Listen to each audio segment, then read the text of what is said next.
be a acceptable correction for another horse, he can take offense to. Okay? So it's a little tricky in that, yes, it's straightforward and that, yes, he has to stay in front of you and keep working. You just have to keep thinking a little bit about if you couldn't quite get his attention or he wasn't quite listening, how you would, if you needed a correction, what you would do that he would accept. Do you understand me? With the mares, and when you've had one horse for a long time, when you start riding another horse, it's a real eye-opener, I think. I had several schoolmasters. You know, Whit and I owned 3 together. We owned 3 or 4 horses together. I don't know, more than that, actually. We owned a bunch of horses together. We bred horses on her property. I took care of the horses. She owned the property. And it was really interesting because we had these different schoolmasters, and I'd get along with one, and she'd get along with the other. It was really interesting just to see the difference in the dynamic. And the reason it worked for us at the time was that basically we never put our own personal goals ahead of the other person's. So that was interesting, you know? Yeah, that's a good way to do it. Yeah. We just said, well, you know, let's just see how this works out. We just kind of tried to keep it, you know, pretty low-key. And it worked out well. We learned a lot. And that's the real gift, is that the ability to really feel the training and let the horse teach you. And the trick is just to say, all right, I'm clear about this. I'm going to look where I'm going. I'm going to be clear on a focal point. I don't need to, you know, with your horse when you first started riding her, you really had to keep an eye on those ears and those eyes, because I remember being out here years ago, and, you know, she saw something or heard something or felt something, and you were off lickety-split, right? So the nice thing with a horse like this is, for the most part, you don't need to worry that he's on the bit, okay? So in terms of watching his ears and eyes, don't worry about that. Think a little bit about the line of travel. Think a little bit about riding his hindquarters and really being comfortable with a deeper seat so that you can keep going with the collected movements. Okay? He says, yeah, whatever. I like the lectures. It's working for me. Keep talking, sister. And just so you know, if you bring your legs back and either cluck or touch them with the stick, he'll think you're going to piaffe. All right? So one thing I thought was very surprising was figuring out how most people aid some of these upper level movements. I'll give you a couple of examples. When we first got Firmus, who was a Pan American Games individual and team gold medalist, so for Canada, it was a very high-end horse at the time. Suzanne would ride him, and he'd passage all the time. And we kept trying to figure out why. It's because she was stiff in her back. No offense, I love Suzanne, but she was so stiff, she bounced on him a little bit. So he's like, oh, okay. And he'd passage, and she'd laugh and giggle, and he'd passage, and she'd laugh and giggle. We'll need those for the next. I didn't know if you wanted to give her a line of travel to focus on. Let's see. We talked about it yesterday. Anyway, so he'd passage all the time, and finally I just said, okay, you've got to just be a little looser, a little softer, and he stopped passaging. And with me, I had to be careful in that I tended to ride with my left leg too far back, and all of a sudden, he'd start piaffing. And I thought, where did that come from?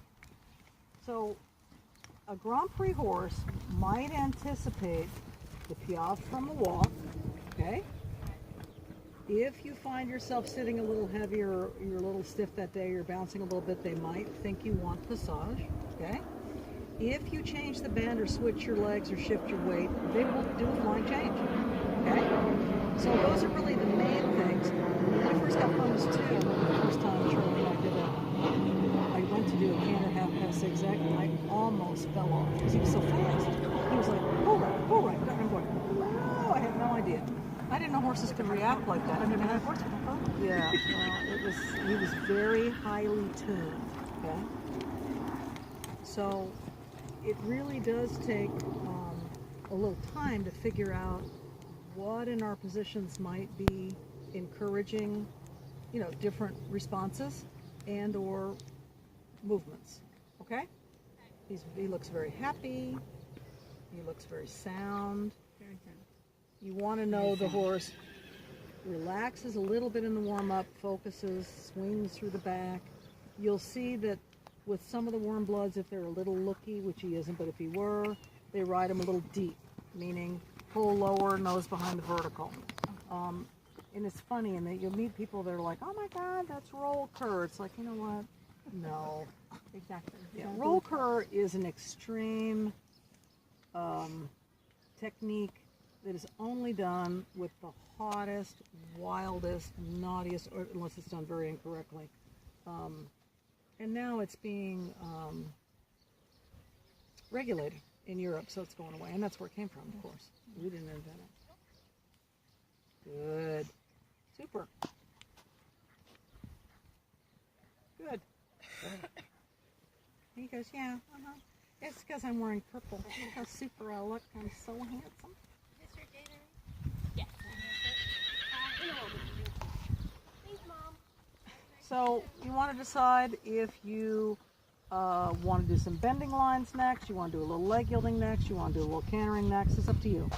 Just be sure that you're always clear with the trained horse where your weight is and where your legs are placed and where you're bending or flexing him, because that's what tells him which lead to be on. Okay. Is this two ways? Nope.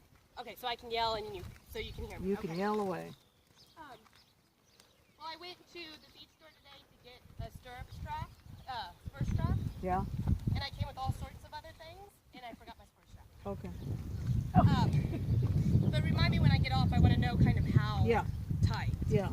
I can Yeah. even take off one of my spurs Yeah, at the end. I can show you how to do it. Okay. It's a very, okay. Whenever you see adults riding, one of the main things you have to do with kids, you can tell them to do it, and generally their little bodies just do it. But with adults, we have some habits that have snuck in, and we have to have a way to feel it. Otherwise, if you'll notice, most of the European riders never ride alone, never. So that little positional habits don't sneak in there. Even Stefan, his wife's usually around, or think of another super rider. So we have to have a way to feel it. Okay, when you ride with one leg too far back, for me, there are a couple ways you can make somebody feel it. You can shorten the stirrup, but then that gets their seat off balance, right? Mm-hmm.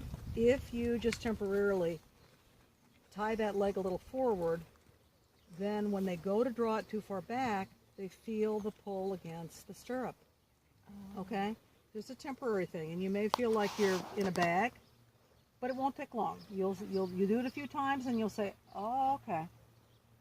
But what you'll notice is there'll be a lot less tendency to pop a change to the right. Okay. And when you're going on the right rein, slightly shorter rein, eyes up, open hip angle. Wow, I love this outfit. It's my color. And I'll be in the airport. Oh, you love purple? I'm like, yeah, I do. Since the 60s. My mother dressed me in purple as a kid. Go figure. That's Super. her fault. Super. That's a good warm-up canter, okay? Yes. It's a working canter. Yeah. So we warm up in working gaits. It kind of depends on the horse, but in general we warm up in working gaits. We focus on getting the horse supple over the back and focused. And then we start to put the horse a little bit together. Keep your hips a little more open, Katie. There. This looks super. And you do have to just plan. You can't ride in the corners unless they've raked them out here. So just with him, if you notice a rolly spot or the corner is having a dip, do not put him on a real uneven surface. Just because he's a balanced horse, but he's old enough that he doesn't need to be challenged by a big ridge. Yeah. Okay? Super. And when you're ready, go the other way. That was a lovely transition. Good. So it's all about the basics, and then we're able to add movements and or experience higher levels of training when we know we're communicating the horse, which you are. He's happy, he's on the bit, he's balanced. And one thing you'll notice, as long as he's balanced, it's actually in some ways easier to maintain your position on him because you're not helping him to be more uphill. You have a lovely horse, and think how hard you've worked to get her more uphill, right? One of the first things we talked about when I met you was we're going to rework the top line and we're going to improve the balance, which you have. The good news is that training doesn't go away, even with time off. Now this direction, you want to just get the feeling you ride his shoulders a little bit more to the inside. I think one thing that's happened over time is that he's a little more comfortable with his hips to the right. So your right leg slides back to straighten him. And what I talked about yesterday was that really what's going to straighten him is your ability to bring the shoulders to the right, to the inside, and to hold him a little bit here, so that he contracts but doesn't swing his haunches to the outside. Okay? So walk a minute, we're going to do a little more right lead canter. So one thing that's hard, unless you have surround mirrors, is that these little things will sneak in there and we don't notice it. We don't mean to. We're like, oh gee, the right lead maybe doesn't feel as balanced to the right. But in terms of specifically why, we might miss it. So just know that part of the reason why when you go this direction that he might want to pop a change to the left is that you tend to bring your inside leg back to straighten him. Understandable. But on a trained horse, it's confusing to them just because they're going, oh, okay, inside leg back. I should change now. Yeah. But it's very normal for a horse over a period of time to have little crookedness sneak in there. That's why yesterday we worked on that shoulder end, just really knowing he listened to the inside leg, he stayed on the line, and he really got a little straighter. Okay? So that's going to be a focus of every ride. I'm going to say, okay, I've got to know I have you a little straighter. He's quite straight to the left, but to the right, he was a little crooked. And it's easy. It's funny, I've got one horse I work with who you actually have to push his haunches over, but he doesn't know flying changes. Oh. You can do it, because he's a poor stiff old, he's a real stiff old quarter horse. I mean, he's lucky to be cantering, so we're just happy that he's going. But he's the one horse you can push him. So I want you to compare the two sides. I want you to pick up your reins. We're going to do a little bit of leg yielding first, and then we're going to do some shoulder in. And I want you to compare the two sides in terms of your ability to move his shoulders and rock him back, and what the difference is between the two sides. Okay? And you look great, by the way. Thank you. I brought my cheering squad today. Okay. Yeah. I've got my mother, I've got my cheering squad, I have the trainer. Yeah. She's good. It takes a village. And plus, you look awesome in the purple. You do. Love He does look good. Love those pants. You got some fabulous pants on.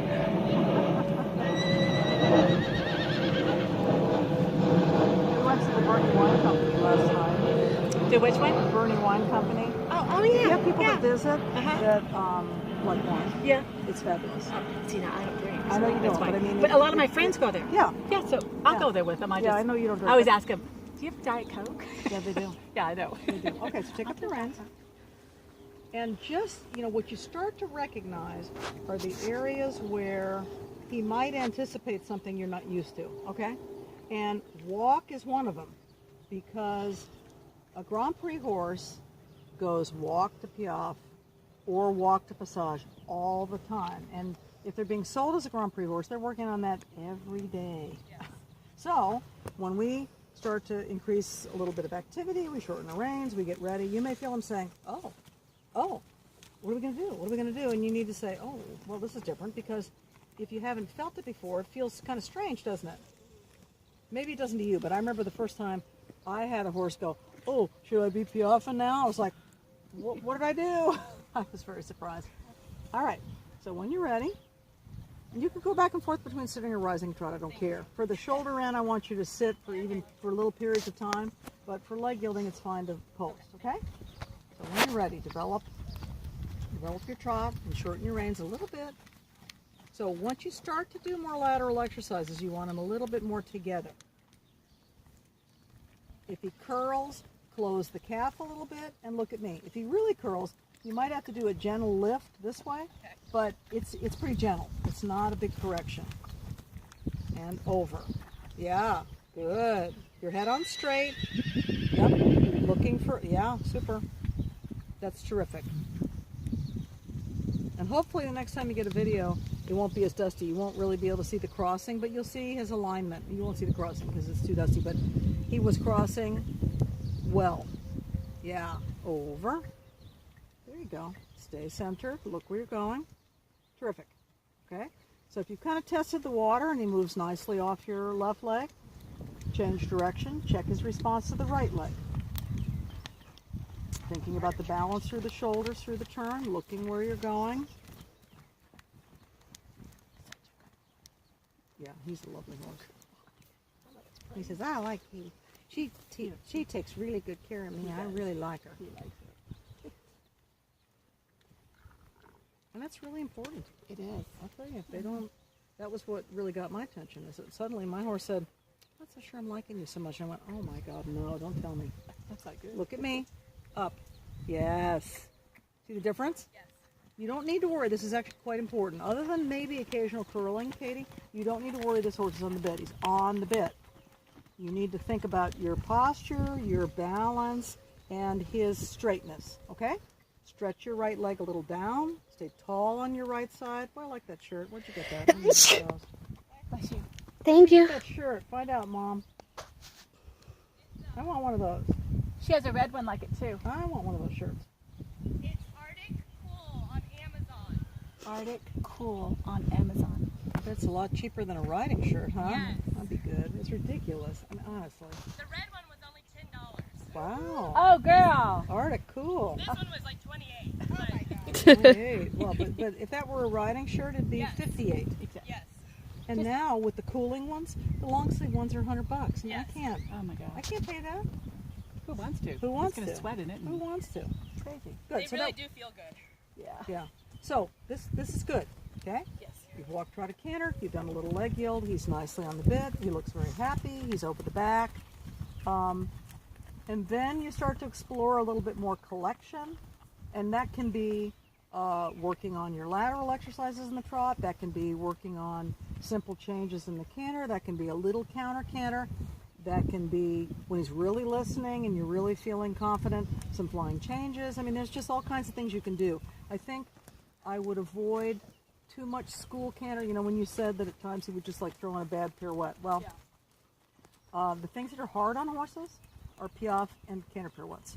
So we're always their advocate, and he may offer it, and you want to say, well, not yet. Come on, we keep going. But those are the things that are hard. It's just like jumpers. If you watch a top jumper, they rarely jump those big jumps. Rarely. So the same thing's true with our dressage horses. We just Gonna poop? Again? Yeah, he always stops. yeah. I get after it and make him go, but No. And he groans and grunts. He'll keep going if I ask him to, but like an Yeah. old man. That's right. at 20, I don't feel like that's a big deal. No. Can I ask to do something? Yes. Of course. Of course. I would like to try the counter canter because I'm very, very uncomfortable with it Why? because I've never really done it. Okay. So I'm not even sure how to go about it or how to keep it and exactly where I should be. Okay. Um, Good answer. Okay. So, So first rather we're do going it to start now. on the left lead. okay, So you're going to go on the rail okay. clockwise. Fuck, stick Okay. to the right. Okay. Little dyslexic. You're going to go on the rail clockwise towards C. Okay. And then you're going to shorten your reins. Am I going down the rail? You are going down the rail. So with a green horse, you wouldn't start this way. This is not a green horse. So the real advantage is that you can do things you can do on a green horse in order to really understand it. Okay? So let's just listen to me talk just for a second. If you were going to pick up the inside lead, you would bend him to the inside. You would make sure your inside leg's a little forward, your outside leg's a little back, right? And you would ask him to canter in that position. If you want counter canter, you switch it. Okay? Meaning, you're going to cut your next corner. You're going to bend him towards the rail. Cut the corner a little bit. Tell him he's okay. You're going to cut the corner. We'll march. And you're going to pick up the left lead. You're going to keep him right there. You're going to keep the left bend. You're going to keep your legs in the same position. You're going to look for a focal point. He says, I think she wants a little half case. There you go. Now shorten your reins. Veer your hands over the withers. Keep your right leg back, look where you're going, carry your hands a little up, carry your hands a little up, carry your hands a little up, there. So you do counter canter, girlfriend. You keep your weight to the lead, you keep your legs in a correct position, and you, with your positioning and your eyes and weight, doesn't matter, no big deal, just walk, no big deal. So if he pops a change, what that means is that either your legs switched or your weight shifted.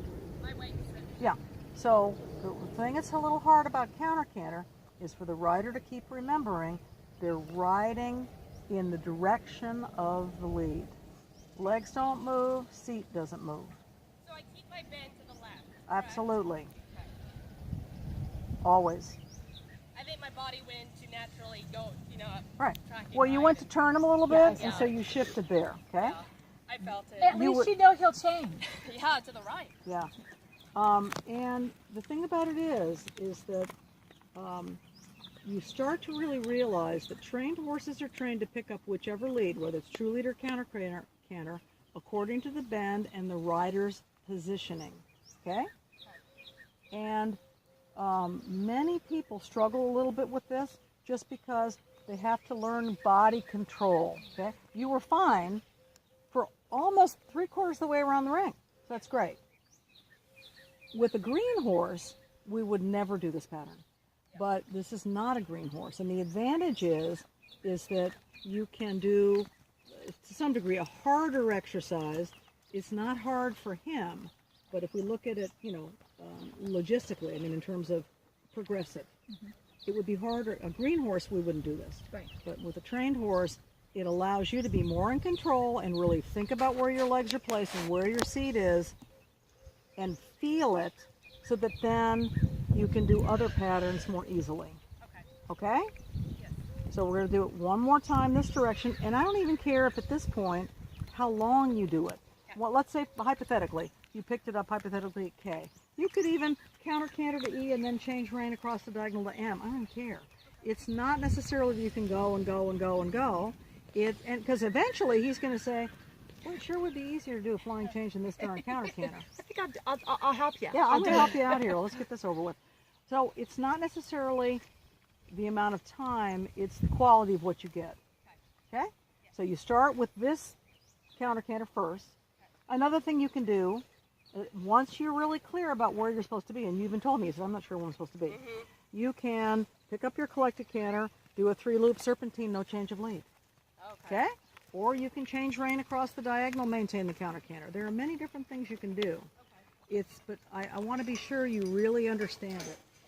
So look at me. If I'm you, I'm clear in my mind. If I were going to canter right, here I am. But if I'm going to counter canter left, I'm going to say, okay, buddy, turn left, left leg forward, right foot back, here's my shoulders, I'm looking where I'm going, canter. Okay, here we go. And then if you stay in this positioning, that's one thing that's really important. He'll say, all right. If you start moving around, he's going to say, well, okay, let's change. That'd be a lot easier. Amen. Yeah. So I want you to do it again. I don't care how long it is. Doesn't matter. If he pops a change, you just don't worry about it. You just say, well, okay. Yay, good for you.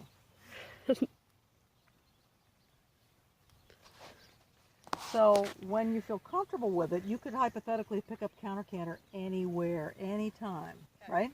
You can counter canter anywhere. Even on a big circle. Anywhere, anytime, but you have to get used to it. So I kind of like this pattern in terms of cutting the corner because it helps you to sort out your aids. Okay? So you cut the corner. He says, oh, what are we doing? And then you ask him for the left lead canter. There you go. Shorten your reins. Carry your hands over his withers. Super. Super. Say, oh, you're such a good boy. And see, what's so nice about it is he has natural collection. Keep your weight towards the rail. Lean to the rail. Now just carefully change rein M to V. Look where you're going. Keep your weight to the lead. Shorten your reins a little bit. Carry your hands over his wither. There. Now straight ahead. Thinking shoulder 4. And then collect the canter and ask him to walk.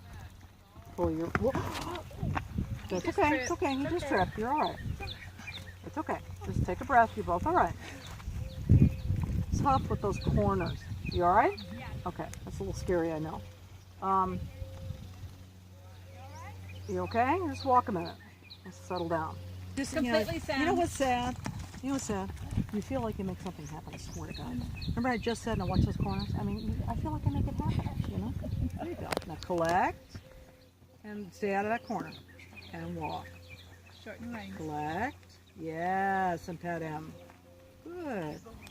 So you want to be a little careful. If the reins get long and your hands get back, that'll let them fall a bit on the forehand. Okay? You did not cause that. It's very important for you to know that.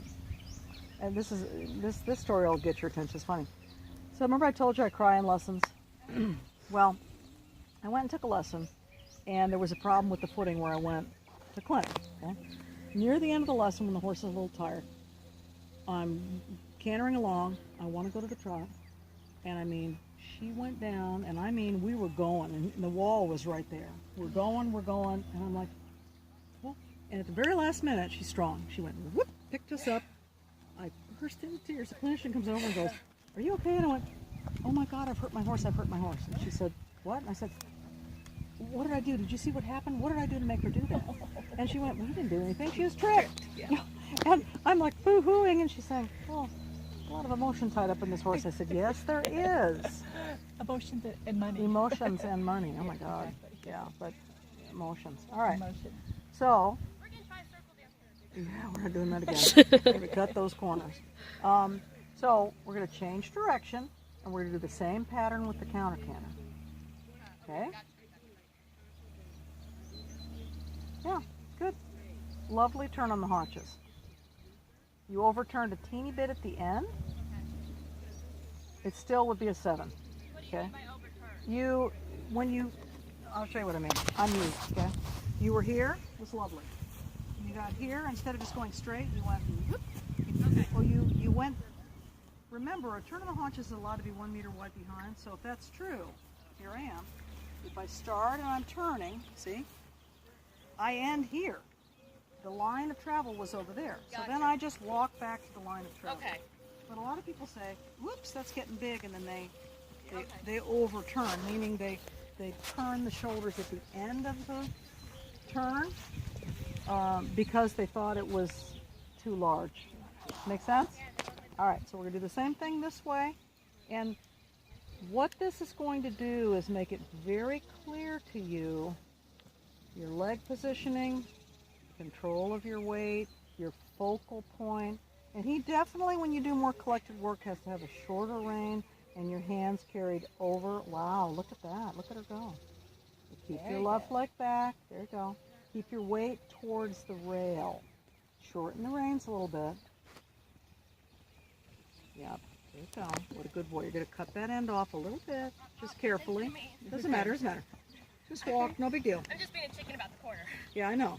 But just what we'll do, just plan, say, okay, we're gonna we're just cutting this end of the ring off. I was trying to, and he really wanted to go.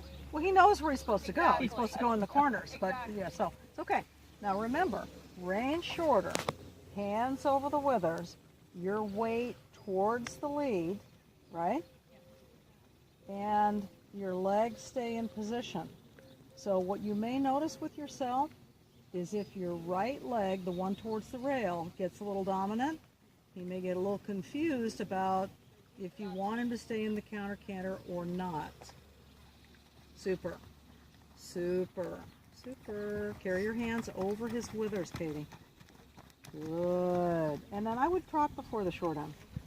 Nope, don't make a big deal out of it. Just trot. Keep the bend. Keep the bend. And just say, hey, please trot. And trot. Oh, and pet him. And then walk. So look, this is really important. Do they do a lot of counter canter to trot transitions? No. But if we work on it, do we get the horse more on the seat and the aids? Yes. So if you're feeling a little bit unclear about the footing or his balance or whatever, just do, I don't care if you have little bits like that. No big deal. Okay, now the goal would be counter canter in a shoulder 4. Okay. So this is one thing that's very interesting. When we're in the counter canter, we know we're not supposed to move our legs. So what a horse might do, which is what he did, is here's the rail.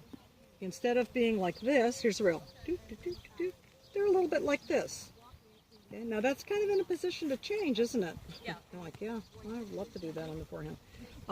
So your goal is going to be, in the long run, don't worry about it yet, is counter canter in shoulder form.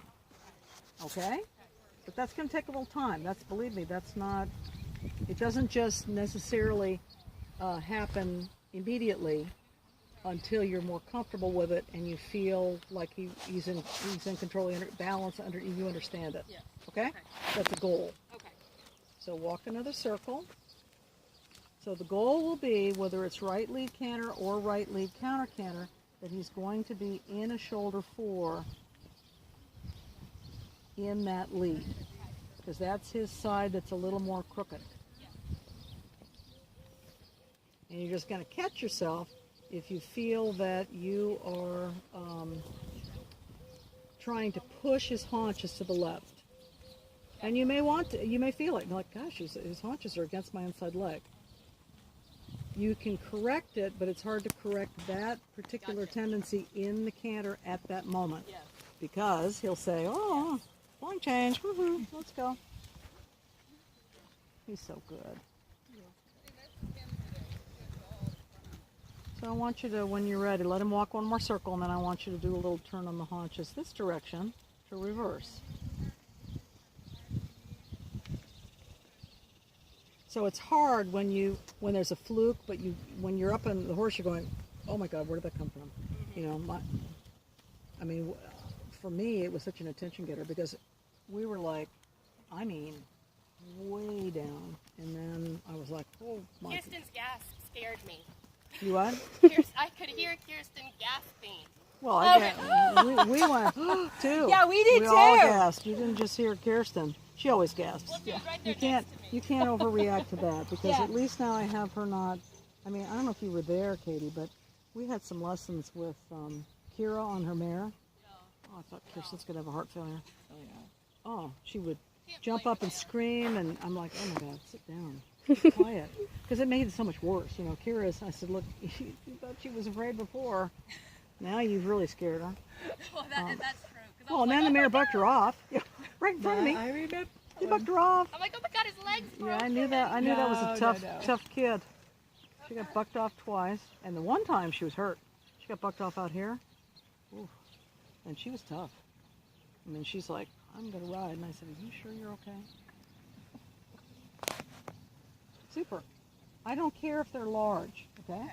Because what I love about him, he's very active and he's very willing, and that's a super thing for you to feel, because you won't feel many horses that stay active like that through a turn. Do one more each way. Those are fun. And what you start to realize is it's your ability to turn the shoulders a little faster that allows you to get it a little smaller. Turning. Yeah. It's okay. Move the bit. Don't pull. There you go. So if you feel him kind of hit the bit like that, what that means is as you were